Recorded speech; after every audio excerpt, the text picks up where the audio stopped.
Hey guys, have you ever wondered if the struggles that you face as an actor are normal? Or if you're the only one fighting uphill in Hollywood? Or maybe you're a director trying to understand your performers better? Or maybe you're just curious about the real grind behind the glamour? Welcome to Entertainment Hot Sauce, where today we're going to delve into the stories of two veteran actors who've been able to navigate the highs and lows of this industry for over 10 years, like so many talented people out there. If you're interested in industry tips, real talk, and some wholesome inspiration, you're in the right place. My name is Rocky Joe. I'm your co-host. I'm a video director and also a content producer at one of the major studios. Alongside me is John Chang, an entertainment financing guy who's also a writer, reader, and in his words, a wannabe professor. Together, we want to serve you real industry insights and secrets so that you can elevate your craft and business IQ when it comes to entertainment. Now let's meet the stars. This is Marcelo Olivas, a comedic, dramatic, and stunt performer with over 15 years in the biz. You've seen him on Adult Swim's Black Jesus, FX's Snowfall, Max's Our Flag Means Death, and more. He's classically trained, and he's been featured in recent films like To Leslie and Aristotle and Dante Discover the Secrets of the Universe. Then there's Simin Yu, an NYU Tisch grad with credits in New York theater such as Playwrights Horizons, New York's Theater Row, and the National Asian American Theater Company. Her most recent film and TV credits include General Hospital and a short film titled Love on Speed, which won the Best Ensemble Award at the LA Under the Stars Film Festival last year. So if you're ready to find out what it takes to thrive in Hollywood, let's dive right in. What was your most significant challenge breaking into the industry, and how did you each overcome it? It's still a challenge, to be honest, just because of the climate of the industry and how it is now. Challenging was really how to balance family and pursuing what I wanted to do. My determination, I feel like, gave me tunnel vision in a way. And the big challenge was people pleasing. It is Right, what do you mean business. by what do you mean by like Back in my day, it was you were very reliant on your agents and representation, and very much trying to just being a people pleaser and trying to get into the door. One of the things I used to do was to try to go in and show my personality as much as possible. So there was always a reason for things that I wore. For instance, these glasses, they're from the 30s, right? And somebody that is into antiques would possibly pick that up. Interesting. Right? I never thought about that. Marcelo is sharing his secrets. But what about you, Simin? Like, what do you feel like was your biggest challenge to break in, so to speak? Have I even broken in yet, though, is the question. Oh, come on. The hardest thing was just getting opinions from everybody. Everybody has an opinion. Yes. Yeah, that's true. And at a certain point, you have to be like, you know what, stop. I trust that person and that person. Those are the people I'm going to listen to. Just stop everyone else. She pointed to you and I. I was actually just about to say that. I don't think that was an accident. Yeah. You know, we've actually had this conversation before, right? Yeah. Right? Like you have to know what opinions matter, right? Yeah, because somebody's going to have an opinion, and then someone else is going to have another opinion that contradicts. Sure. And I mean, back in I would say the 20-teens, workshops, like those paid workshops in Los Angeles were really big, and they were really being pushed on us. And so you would pay to essentially have a workshop to work with a casting director or an agent to kind of see what's up in the industry. Yes, I remember those. But then Los Angeles made them illegal because they were like, well, they're paid auditions, which they kind of were. But on one hand, it was kind of helpful because it got you in front of that casting director. But then what I would find frustrating about it is that one casting director would say, well, do this. And then another casting director would say, I hate this, don't do that. And then you would be like, well, then who do I listen to? You know, and so you would just kind of have to choose what it was you wanted to do, what represented you the most, and just walk in the room with, this is me. And if you hate me, fine, then don't ever call me back in again. If I'm doing everything that you like, I then cast me. I think that there is a little bit of instinct that you need. I was talking with this guy the other day, right? And there was something that, speaking from a perspective of a writer, right? It takes a long time for you to become a reader of your own writing. Yeah. There's a lot of criticism, I think, that is warranted, but you don't know how to discern whether it's for you or not. Yeah, and it's hard to tell who actually knows what they're talking about and who. Yeah, no, well, there's that too, because a lot of people are projecting their own preferences into Yes. something, right? Yes. And it takes a while for you to be able to objectively assess that yourself, right? Well, also too, if you're going into it in your 20s, you're expected to know what your air quote type is, or what type of what is the best representation of you. And at the same time, you're like, oh, I don't know who the hell I am. My biggest challenge is getting the audition. Meaning, like, there are a lot of Asian women I'm seeing in commercials or in shows, and I'm like, I didn't even get that audition. So, because people will be like, hey, this commercial, this girl is exactly like your type. Why aren't you booking this type of stuff? And I'm like, well, I didn't get the audition. They're like, well then it's your agent, it's your manager, it's this, it's that. And I'm like, okay, at first you feed into it like, okay, so maybe I need a new manager. Well, first of all, that's a whole process, and also too, you got to give your agent time, right? They're not going to be able to flip on a switch and be like, go out and get that, huge national commercial. How many submissions does a casting director get? And so Right. then it's a game of numbers too. So a lot of times agents do, or your representation, whether it be a manager or an agent, does send you out, but you're one out of thousands. Can you imagine all of us I can calling them? I can actually give you some background perspective on that. Yeah, because obviously I've had to cast for a lot of things, and I've worked with a lot of casting directors. And you're absolutely right. The casting director assistants will sift through every single submission. And the agents, believe it or not, I think a lot of agents are on top of it. They always send out the submissions. It's not even the casting director. It's the casting director assistant who will first sift through these thousands. You take this huge, group of people, and it funnels. But the only people that the casting director and director wind up watching is that, top quarter, right? Or top 10% that wind up getting there. And so that can maybe explain why, it feels like you're not even getting your foot in the door. Yeah, But 100%. I do understand that. I think my pet peeve is when other actors say, "Oh, well, then it's your agent." Then and I'm like, "How do you know that?" And then they go, "Well, do you know what your agent does?" I'm like, "Well, no, not every step, because I don't call them every day." And then they go, "Well, that's your fault. Then that's why you're not getting the audition." I'm like, "That is not." That's so toxic.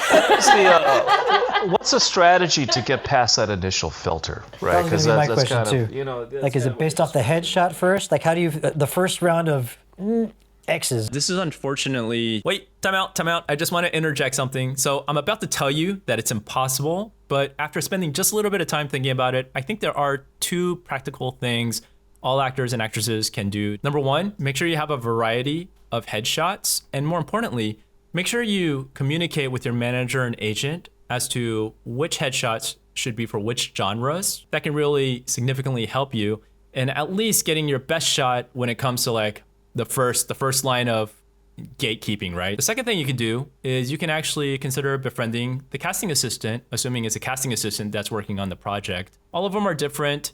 Some of them will stonewall, just do not want to talk to anybody. Others come from acting. Our actors themselves are very open if you approach it from a sincere perspective and just really want to learn and understand. Say, can I pick your brain for 15 minutes? Really show that you're enthusiastic and you really are genuine about trying to understand how to do better at auditions. I wouldn't be surprised if some of them respond to you. And in this industry, friends do help friends. And if the right role comes along, they'll remember and try to throw you into the quota. I've seen it before. It's not impossible. Keep in mind that casting assistants don't usually stay casting assistants. They kind of move on and do something else, in which you got to start over and you got to put in a lot more effort. All part of the grind, but at least two solutions to consider. All right, back to my impossible answer. This is unfortunately almost impossible to answer because you don't know what the role is. Even the creatives don't know what the role is until they write it, right? Until the screenplay is written. And then that role now exists, and that role is a very specific role. And now they're searching for the person who matches that role. It's almost better for you guys, as you mentioned earlier, just to put your stake in the ground and just be like, this is who I am. These are the people, these are the types that I love. These are the types that I'm great at. These are the types that I want to play. And just go for it. Yeah. Does versatility help as well? Like demonstrating with the, I don't know what you call this, the applications or whatever, For me, there's talent that are chameleons. Chameleons. There are actors that are chameleons that can play anything. Like probably like a Benedict Cumberbatch. You could probably play anything if you wanted to. And then there's Vin Diesels, where they play. They are Vin Diesel. Yeah, they play a very specific character really well. And I think part of being who you are is understanding what you're good at, right? And that's what I meant by people pleasing earlier, like and being green and just wanting to be liked and wanting to be accepted. And it's very hard to fight that temptation of chasing and shorting yourself and shorting your personal morals with women in particular, with nude scenes and things like that, or having to do sex scenes. Yeah, or there's revealing pressure that. to get naked. I can't even imagine. There's a lot of pressure to do that early on. That sounds unfortunate, right? Like, but it's a reality. You're saying it's reality, It's a right? reality. On the behind the camera side, we always hear about some people going into the porn industry, right? Yeah. And I had a cinematographer, very talented cinematographer, and he got offered a very lucrative job to be able to go shoot this thing, and he struggled because he needed the money. And he Sure, was like, yes. should I go do it? And then he asked his dad, and his dad said, son, if it's money you need, like I can help support you and figure out a way, but if it's the reputation you're after, I can't give that to you. Like you can't, you That's- have to earn that, right? Yes. Yeah. And no, everybody to their own. Whatever you want to do, you go do it. Yeah. So If you want to get naked, that's fine. yeah, that's fine. I wanna get naked. So I did not. before you even encountered any success, what advice do you wish you could have told yourself? Don't not live just in case, because an audition is going to show up. Don't not live just in case an audition's about to show. So Yeah. go live your life. Go live your life. Go to that wedding that's out of town. But why?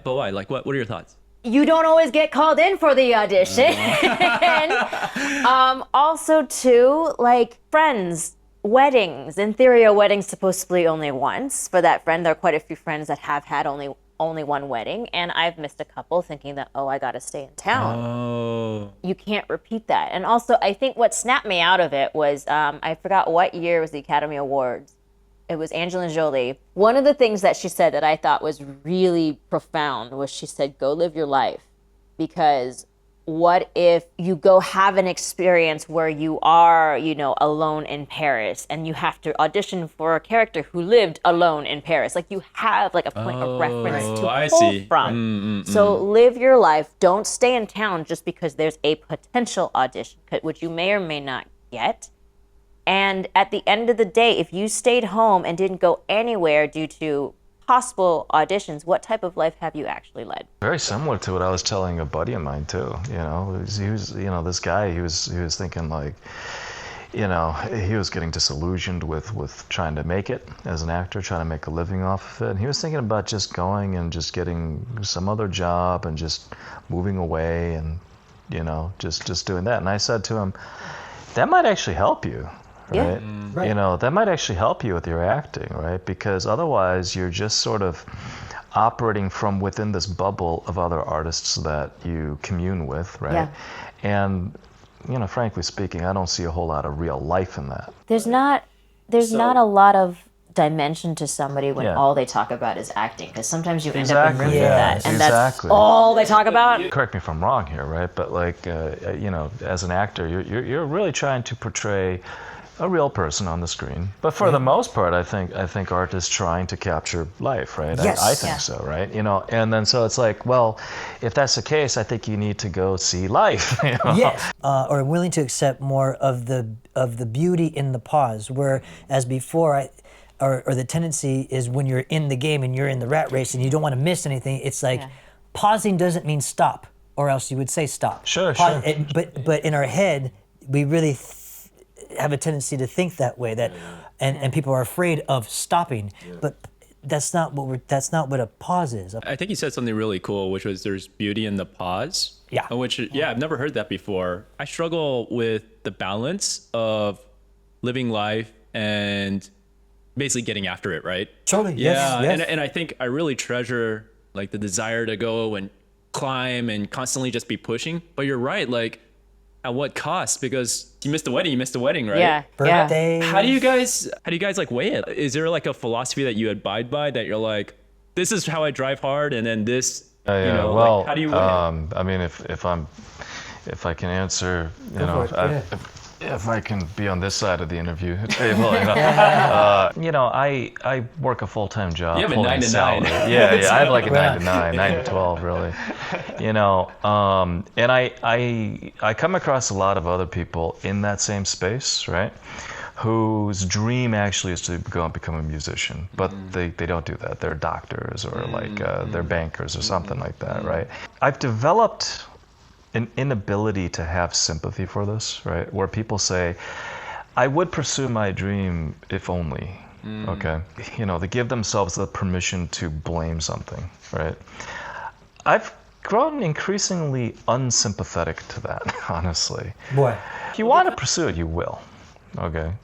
Like if the opportunity is going to be there, right? Like I was approached to co-write a screenplay, and I'm just like, I literally don't have time, right? But the guy's like, you have to. So I was like, okay. That's all it took. And I'm like, I literally don't know even where to begin looking for this time. But guess what? I don't know where I found it, but I kind of found it. I found time, right? Like a little nickel of it over here, a little penny of it over here, and it was enough, right? The couch cushion provided enough time for me to pound out a screenplay in 3 months, right? So it's like anyone who says, I just don't have the time or I don't have the ability for this, it's like, come on, get off it, right? Like you do, right? It's going to take a lot of hard work to get there, but you got it. Well, I mean, as they say, being an actor, it's a lifestyle. It's not just a career choice. Because Yes. I mean, unless you are one of like the 1% that gets all the way up to the top, and you're Robert Downey Jr., you are not going to be wealthy off of Well, this but that's career. why I was asking you, let's define success too, right? Because it's like, how do I become successful at something? It's like, well, what do you mean by that, first of all, right? Subjective. It has to be. It's It an has to be. ever evolving. How do you guys like to define success for yourselves? Because I think a lot of people out there, especially many of our acting friends, right? I'm sure they also think about this from time to time, and it's something that it's difficult if you don't know what you're after, but sometimes it's also difficult if you do know exactly what you're after and you can't achieve it. Right. Yeah, So how do you guys approach that? As age, like the time has gone on, success for me is just being able to do my craft well. Because I'm not one of those who's blessed to book that huge gig and then consistently book the huge gig and to become that superstar. As of now, you know, it doesn't look like that's my trajectory. That was very humbling to begin with, you know, when I had to finally start going, I don't think this is gonna go. Another warning, if you ever run into a life coach for actors, do a huge question mark and chances are probably run. But I'll diverge in that later, But, because I've ran into a few of those. But Doing my best. Simid, join my life coaching class. So anyways, yeah. if they say take a loan out to pay for this coaching because you clearly need it, that's this red flag right there. Don't do that. Yeah. But so I had a manager at the time, and she was like, all right, well, we need to get your name out there. And here's the thing that a lot of people who don't understand, that actors have to pay so much for their materials, right? These are the poor people, the artists who have no money. They have to pay for their own headshots. And then in this particular instance, my manager at the time was telling me, okay, well then how do we get in front of the casting directors to let them know that you exist? Let's print out postcards of your face, your phone number, you know, have business cards. Mail them a postcard anytime something new happens, or, you know, anytime you get a new headshot, you got to get your new headshots done every few years because you change. And I don't know about postcards, but yeah, headshots. Well, yeah, headshots and postcards. Like I was the postcards at a is a thing. certain point, I was spending how much money on postcards, and then you have to spend money on postage. You have to take the time to print out what you want on the postcard. Like all of these things cost so much money. And so my manager at the time was like, okay, just keep sending things out, keep sending things out. So I was waitressing at the time, and waitressing is not a lot of money in the right restaurants it is, but then that's a whole different conversation of how do you get to those jobs. But so I'm sending out all these postcards. I'm going to paid workshops. I'm, you know, trying to go to whatever events I can just to make my face be seen, which is, I guess, networking, you know, all these things. And it's exhausting. And I didn't really get anywhere from that. Yeah, hence it's a lifestyle, and Yeah. that was part of the lifestyle, and now it's just evolving. It's still part of it. It's just evolving. and Right, evolving. and because I didn't get anywhere, I was beating myself up. Like, then I'm not doing, like, those toxic voices. I'm not doing it hard enough. I'm not doing it well enough. I'm not doing the song and dance well enough. Maybe I'm not sending out the right, you know, update. Like, how do I do this? So I'm going to tie this back to something Marcelo said earlier on, like where it's like, finding yourself in situations where you can't be true to yourself, right? And that's a lot. So I think this is I think this ties into that, right? sure. Is it sound advice to people to first off establish a definition of what success is, I would say and then pursue that first? I got to quote Shakespeare on this, and Hamlet, like, the readiness is all. Wait, where's that from? Hamlet, Hamlet. you said? It's okay. the readiness is all. Which basically means you do all the work, and you keep up that muscle. You keep doing whatever you need to do for you to do the work to be ready for when the moment happens, when it presents itself. Thank you for making Because me that appreciate world- Shakespeare now. There's a lot you can't control. There's a lot you can't control. And there's a lot that you think you can control, but it's just a mirage, and in a way you're tricking yourself in order to get by. So, yeah. And I it's will very, say, and this is specifically my journey, because I'm sure that hustle worked for a lot of people. and it It has, didn't work yes. for me. The minute I said, I have to stop, I'm exhausted, and I sat down, I was like, I'm just going to work my job. I'm just going to earn money. I'm going to shut up. I'm just going to stop going to events that I don't want to go. I found a manager who kind of got me, and she was the first, and this was like around 2015. And I was doing this profession since 2006, so that's how long it took. She was the first representation I had that was able to figure out a way to market me and send me out, right? And also, too, maybe it's because I burnt myself out and I'm a little bit jaded. I was just walking into auditions going, here I am, whatever, take it, and then leaving the room. That's when I started booking. Wow. Right? So You just didn't care. I know, yeah, that's kind of how it happens. And I mean, that's also kind of what they tell you is just like, just be unapologetic who you are. And ironically, it's what. I'm asking that because, I come across people who insist that they haven't succeeded, right? But then I look at them and I think, you kind of have, I don't know. Yeah. Like, you're doing certain things which I think a lot of people would dream about doing, Right. You've been on the stage and, you were able to put a production together. That sounds pretty amazing to me. But it's not the vision that they have for themselves. Like, what do you want? So frankly, a lot of actors I talk to, if you really drill down into it, they want to be famous.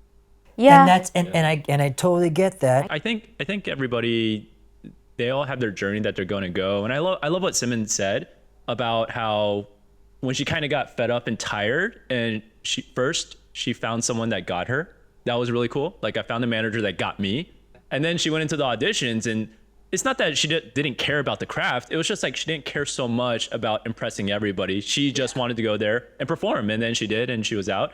And that's when you found success. And I love it when you're able to find things that work for you. This actually brings up to the next question that I have, which is, when filming, what is one thing you just wish a director or a writer knew about what you guys do that would make everybody's life so much easier? That's a hard call because it's so different on every set. That I was just gonna say, yeah. Like- That's a little bit subjective as well. Working with you, for example, you had every moment for the most part mapped out, right? And you were very clear with guidance on that. For example, no guidance at all. He's like, go. And in my experience, they didn't say, and action. They didn't do that. They went 3, 2, 1. And I literally was standing there waiting for action, and I saw the stage manager on the side go, and I was like, oh, did I miss the Oh. Every gig, the environment is different, and some productions, you can very much tell it's centered around the name, the actor name or whatever, I the see. talent, I see. and you can feel that vibe. Like, they run the show. You know what I mean? I see. So actually, for you, when you get onto a set, it's not so much what I wish the director or writer would know. It's you go there and you observe what the dynamics are, and then based on the dynamics, For me, you have yeah. to kind of adapt to whatever the situation is. And every So- every artist is I see, different. I see. People, some artists are very to themselves and don't want to talk, and they have their own process and all that. With me, I've realized that in order for me to be comfortable in a place, I have to talk to everybody. It sounds like what you're describing is networking, you know? I Like, guess. that's the lingo of my world, right? It's like I wouldn't say it's networking in that sense because you're not could look at trying it like to that. court favors for the future or a connection for the future. It's just like, hey, who are you? Who are you? Who are you? Let's Yeah. make this atmosphere cool so we can all work together. Can I turn this question to you, actually? What was the yeah. You know, like, because like as a director, right? And I know that you're really big on creating a healthy set, right? Yeah, super important. You know, it sounds like that's kind of what Marcel is talking about, right? Like, it's just kind of like that's important for the creative vibe. Is that important for the creative vibe? 100%. Like the reason why is so many variables can go wrong, and sometimes they do go wrong on set. And when you have a healthy set, everybody actually comes together. You level with them, and you're very reasonable with them. You say, "This is the situation that's happened. It's put us 6 shots behind. We needed X, Y, and Z." And the set responds. Like your team works as a team. So it's not just about goodwill, but it has actual, like, tangible results. Of course, yeah. Whereas if you have a very toxic set, That's money. That's money out the door. It's you guys get caught up on the worst things that don't affect anybody. People sitting around, everybody's miserable, and those type of sets are just not fun to be on. So it's like the corporate work environment. You know? I mean, it's a not insignificant part of the interview process in corporate America is like, do we just even fit? Yeah. You know? Yes. In your experience, what key changes have you seen in casting or production over the last 2 to 6 years? What do you see your fellow actors doing to adapt to stay relevant? So we were talking about the self-tapes, right? And how that was a change in the industry. Yeah. And really learning, so Good and bad. really understanding how to audition with a self-tape, because that's different than in person. It actually is an art form, which he's actually figured out really well, and I've actually learned a lot from him. Oh, nice. Yeah. Any yeah. tips? And when you're looking up, an actor who doesn't have experience on camera would go, "Oh, I'm looking up," but you can see the camera right now. If I'm looking up, you see here. You don't see what's going on my face. So really, if I'm looking up as an actor, it's just, I'm Seeing where the looking, camera I'm looking is. up. And so now I look like I'm looking up as opposed to doing this. Like little things like that. And if you're driving, you could also hold it on the bottom as opposed to having it up here and then blocking your it. face. Like you don't have to, I if see, you're I not see. milking a cow, you're driving a car. Yeah, Things like that. Things like that. So understanding how to audition on camera is an art form in and of itself. Actors tend to not memorize their lines and use teleprompters and other things like that. Oh, interesting. In order to, Oh, wow. and it's a skill, and I get it, and then some people can very much pull it off. But for me, I can't fully free myself and really try to think of something in the moment or be real in that moment without having it memorized first. And I just suck at and it's really hard for me to memorize. I'm dyslexic. There's a lot that goes into me memorizing something. But for those actors that do that and rely on that, then if you do get called back, I hope you have it memorized by then, because they're Yeah. going to tell you exactly what you did.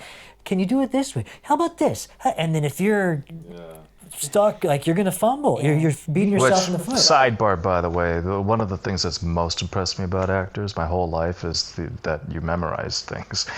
Like, I can't remember my own phone number. There's got to be like 3-4 pages, actually 7 sometimes. I'm on a veil for a commercial, which is exciting. But that casting director, she sent it to me, or she sent it to my agent. So I got the audition the Thursday after all the fires, and we were directly threatened by Eaton. So Wednesday morning, we all got an alert saying we needed to evacuate. So we thought it was an evacuation order, so we evacuated. And then I get the notice, can you record this audition by today? I was like, no, man. no.